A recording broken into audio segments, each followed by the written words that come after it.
family problems po ako sa bahay. Tapos palagi pong maingay sa loob ng bahay. Tapos palagi po nag-aaway si mama at papa. Kaya siguro hindi po ako makafocus sa exam ko po. Bawi ka sa second exam ha. May iba't ibang strategy naman karamisan. Try mo kayo pumunta sa library para makapag-focus ka naman. Good luck.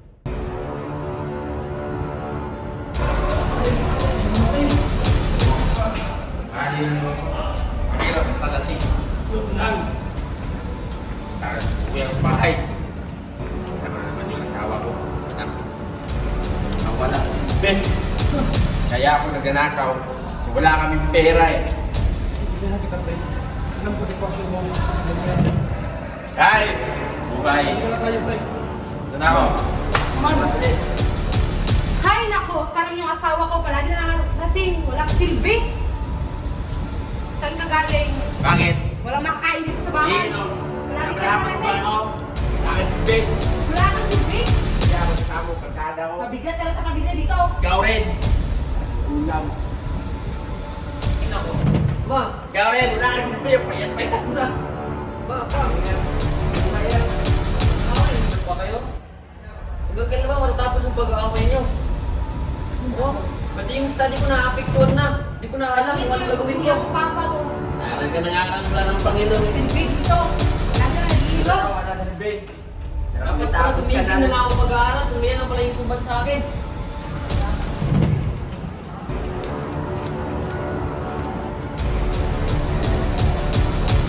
Iba yun. Pera yun.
Good morning, class. Let's start second exam.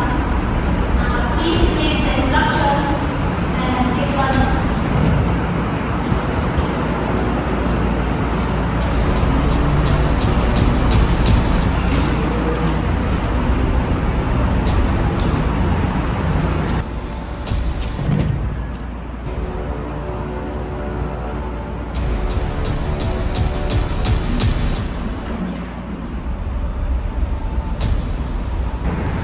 Good day, class.